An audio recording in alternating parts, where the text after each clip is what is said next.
Okay, it is about 5:30 in the evening. So the whole day has just been dreary, grey, and raining. But we still haven't seen any winds yet. It's supposed to hit between midnight tonight and midday tomorrow.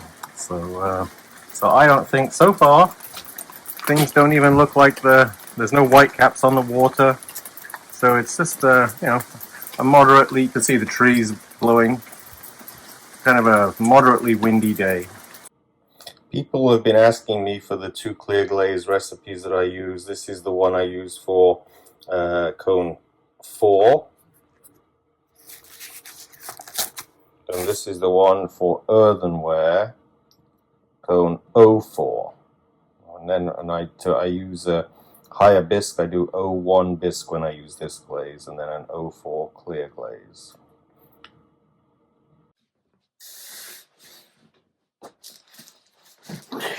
Onto the horse. So I'm in day 13 of COVID as well. So I have no power in the studio. So am I glad I bought a Simon Leach potter's wheel? So I don't use it very often. There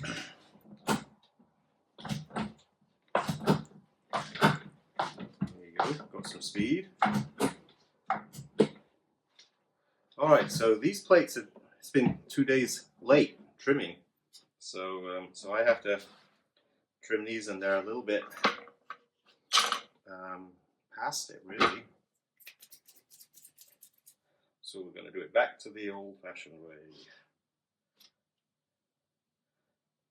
My Giffin grip doesn't fit on this wheel.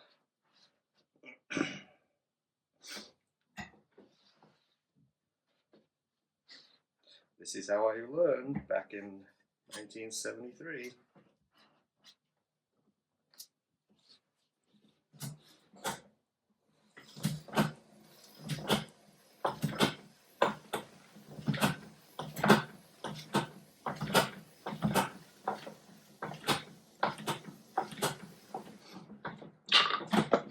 This is one of those trimming tools. I just got that Vivo wheel that I just did the video of. See how long it goes for.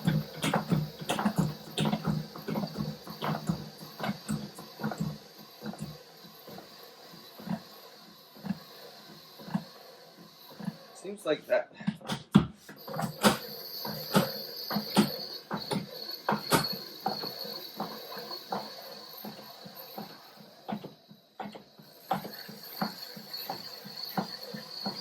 And I don't have my pebble here. Yeah, these are very sharp tools. They won't stay sharp very long though. Trimming clay like this. I bought this wheel because I wanted to demonstrate. When the customers come in, they watch me throw, and I was down underneath them. They're all leering over the top of my head. And I thought, this will be a nice way of being level with them. I can just talk to people. And as soon as I got it built, COVID happened. So I haven't had anybody in the building since COVID happened. Because like I said, people want to watch you and they lean right over you, so they'd be facing right next to me. Now I'm just getting over COVID for the second time. And it isn't nice. My wife has had it twice as well, and she gets it less severe. But it knocked me out for 3 days, in bed for 36 hours. Another 36 hours just feeling grotty. And then after that, it was just like a cold.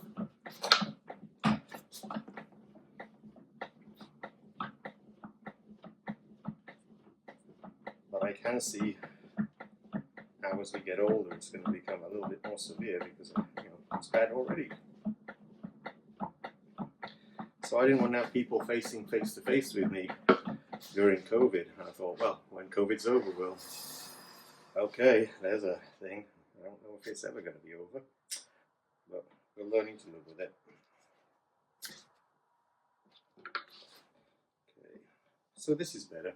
There's two nuts underneath, and they were both a little loose, and so it was rattling.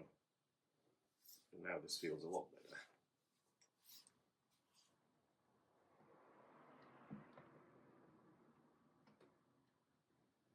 Okay, how about that for the same size?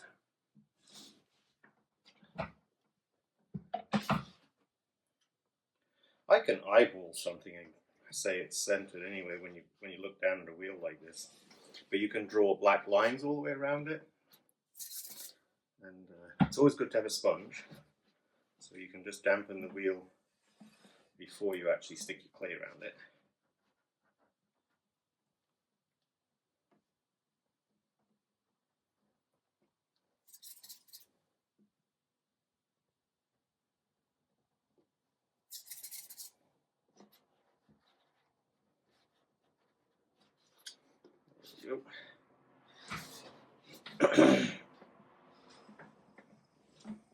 Yeah, last time I caught this, the little grunty throat clearing took about 4 weeks to get rid of. And that's what I'm left with at the moment. Let's try this tool again. I think these might be a bit soft for this, but they give you a set of about, this does juddering, not juddering, chattering. I call it juddering.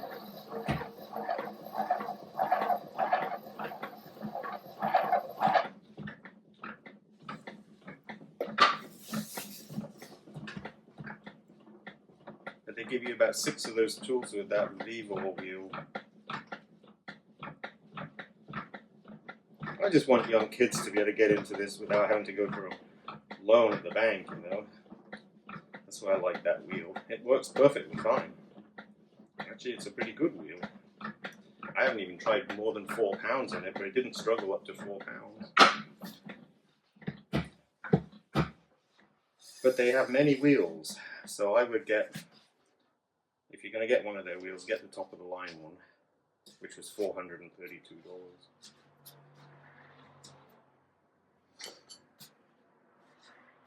There's one that's 200 and something, and that one, I think you may as well, because it's not that expensive anyway, get the one that can handle the most clay. Do I need to clean the wheel? Nope.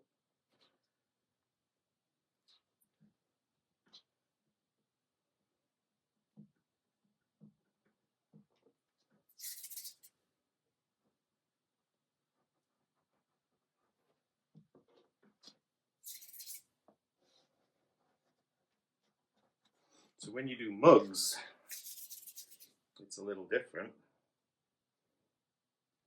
You've got to be careful not to knock them over, but there you go. Let's do the little plate again. No, there's still a little knock there.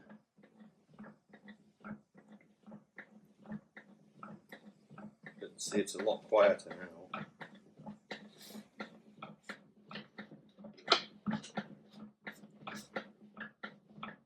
So thanks, Simon.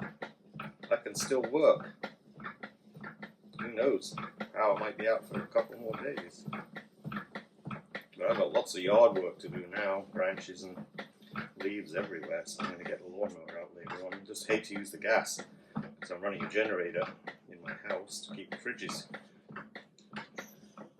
cold. I think I'll have to do some cleanup. There's so little damage around here. It's mostly north and east of us. They've got the brunt of it.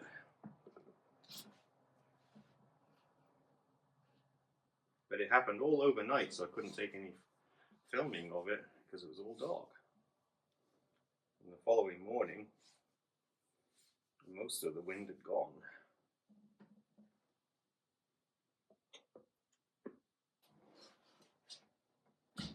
Okay, so now I'm going to trim all these mugs, which I'm going to let you see. So I'm going to just put some circles on the bat.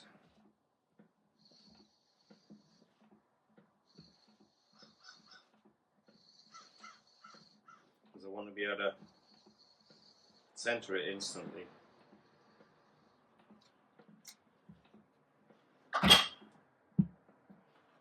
that should dry almost instantly anyway.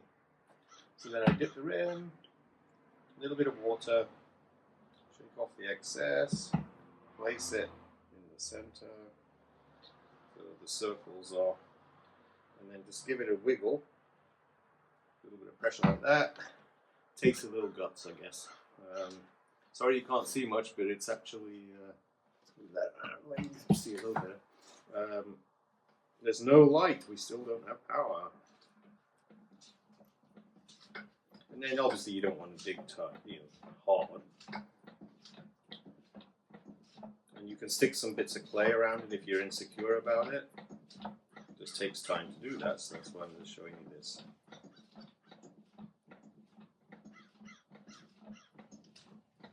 And these have got the stamping of the letters on them, so I don't need to trim much off, I just need to knock off any rough bark that's left from the little stamping.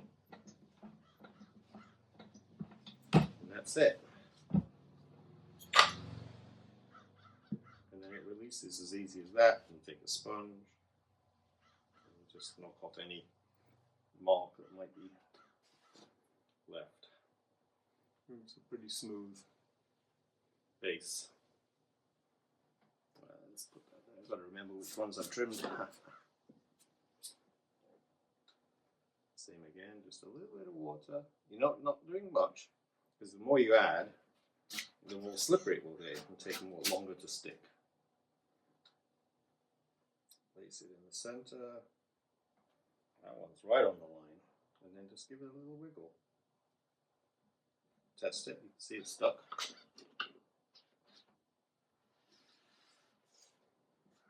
Yeah, I actually had customers today, even without electricity. I can't do visas or credit cards today.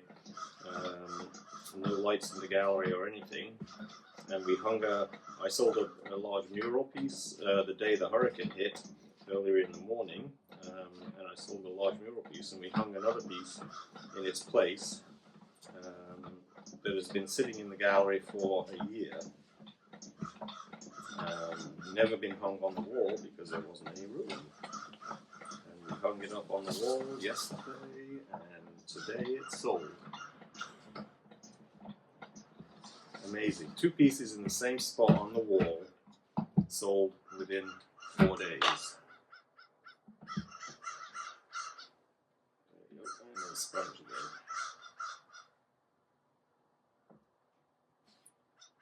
Retail is a mystery. If we knew it, we'd be wealthy, I guess.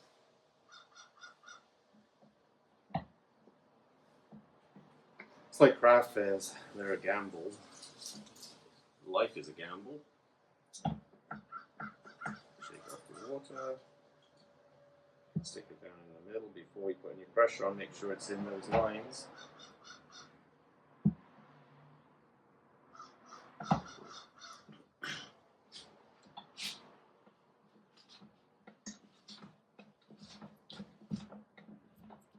I'm enjoying doing it this way. Actually, it's a nice change. My wheel is like, it's like mowing the grass in the fast lane when you throw on an electric wheel.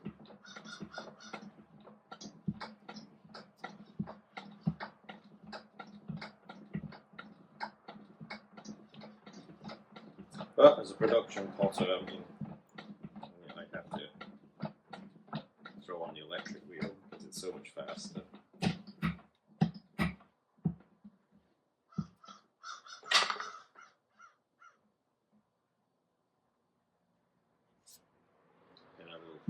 That it releases, and you always get a little bit on the rim, you can knock it off with your sponge. These are still bendable, so they're actually could go a little bit longer before I trim, but I want to get out and dig up my potatoes today.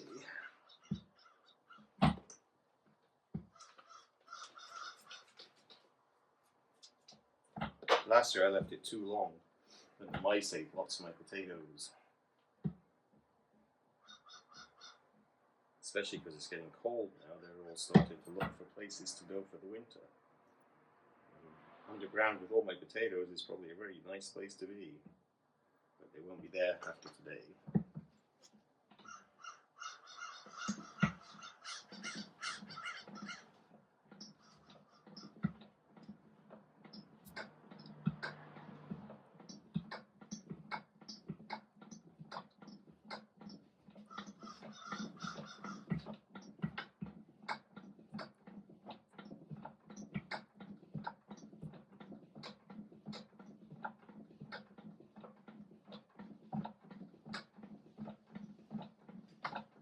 Yeah, the people who bought the tile mural just were on motorcycles, so they're going to drive back down here from Halifax, which is the major city in Nova Scotia.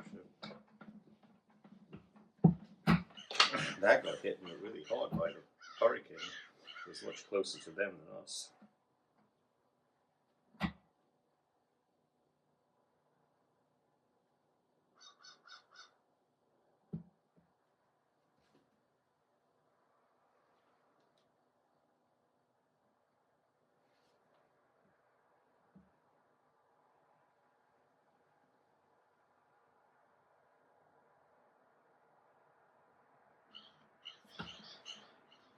Let's go over that way a bit.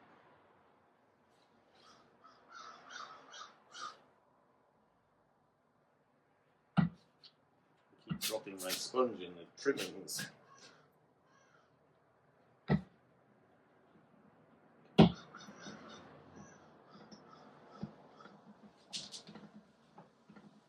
Yeah, these are a little sticky for trimming, but with all the moisture from that hurricane, I couldn't dry anything for several days.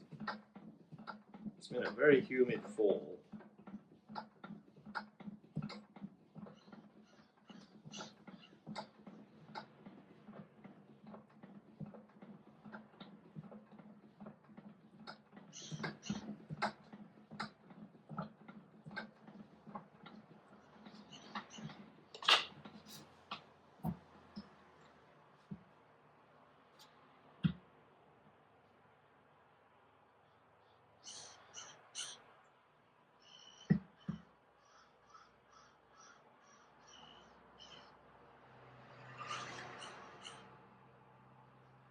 Easy to bend. I think I did all that lot now.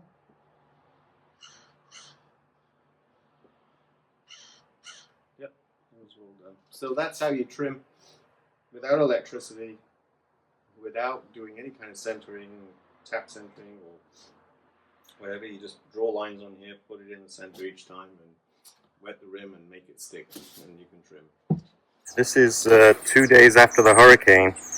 It's been a little bit of cleanup, but we didn't have any damage. I'd have to put everything away at the studio, but I put everything out again yesterday. So basically, it's we got lucky. There's no power. Won't be any power for about 4 days, they're saying. But there's lots to do when you've got no power. So. But yeah, the garden didn't get destroyed too much, except for the courtyard of the studio over the road there. The flowers all got flattened, but these bushes have stood up pretty well. But yeah, what a gorgeous day today. It was cold. Last night was about 7 degrees, so centigrade. Yeah, put everything back in front of the studio. Those nasturtiums got damaged quite a bit. There's leaves everywhere. Yeah, all the campers, the people will be going home. Not much to do. Everything's closed. But it's a beautiful morning in La Have. But I left the fish out during the storm. They didn't get damaged because they're screwed to the wall. But all the planters and everything else I had to put away.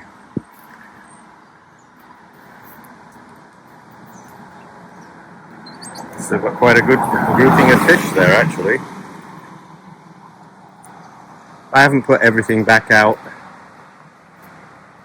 Yeah, we need to paint the front of the studio. That's a job, I think, this week.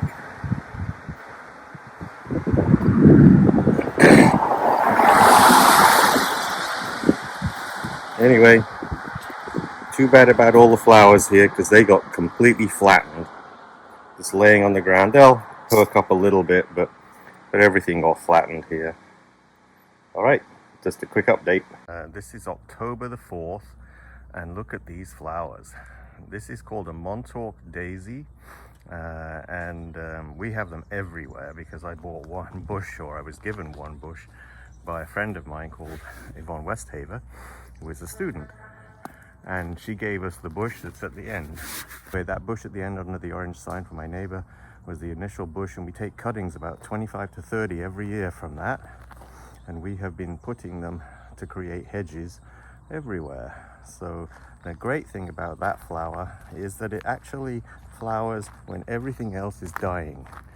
I mean, that's sad in it to say that, but the flowers are all dying off now, and they make a really nice hedge, and they grow about 3-4 feet high. You have to trim them back, but look at the height of those. So it makes a nice barrier, like a hedge, a privet hedge. And like a privet hedge, sorry about that car, like a privet hedge, you have to trim it about 50% after the 3rd year. But look at that, that's only, is that 2 years growth? Those are probably in their 2nd or 3rd year, I can't remember. I think it's the 3rd year, but they're huge now. So I will have to trim them at the end of this season. But they just make this beautiful privet hedge. And then you've got the backdrop of the beautiful Riverport little bay there. So that is actually Japanese knotweed, which is an invasive species, but you can't get rid of it. Let me give you a little eyeball of this mountain of daisies.